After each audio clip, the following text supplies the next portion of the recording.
lying, cheating, hurting people without any remorse. These are the traits that go into any diagnosis, and it's the traits that are important. The final label, the diagnostic label, changes all the time. We're on the 5th edition of the diagnostic manual now. There'll be a 6th and 7th.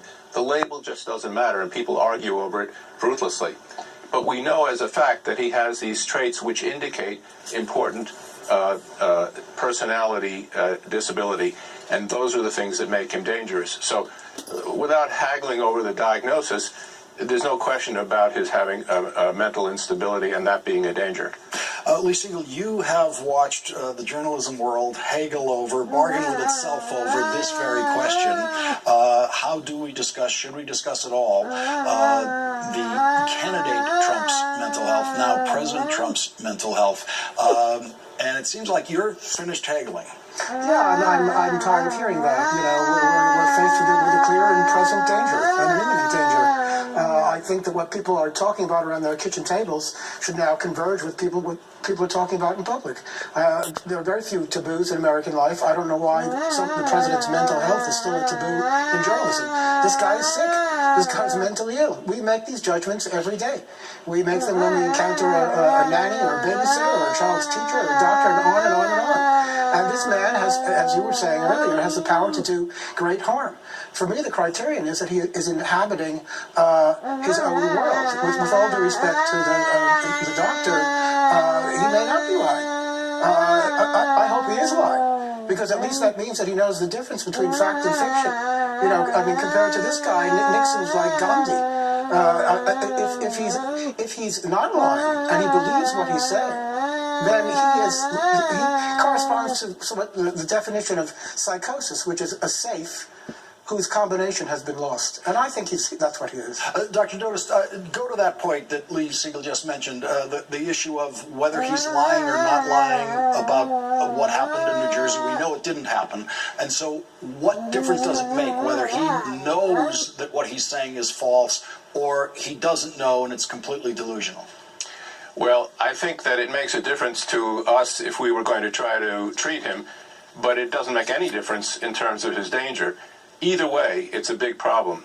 Lying in the way that he does it, repeated, dangerous lying, makes him unfit and is a sign of serious mental disturbance.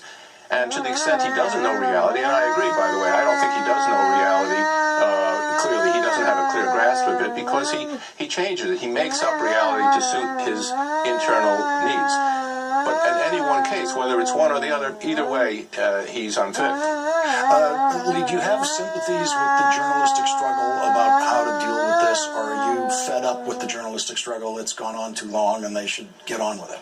Well, no, I understand it. People are trying to do the right thing. This is a situation in which it's unprecedented and people are trying to find their way.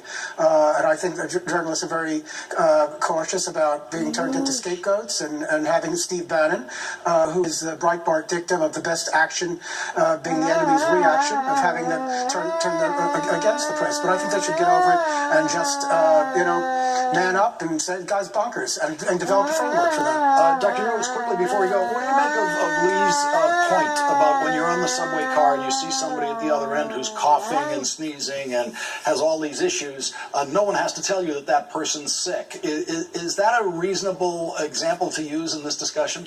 It is, and that's important because that's one of the problems with the Goldwater rule and why it's really no longer applicable. 40 years ago, it might have been okay, but you actually do not need to do an interview with somebody in order to diagnose these traits, which are themselves diagnostic, you might say. So, absolutely, that's true.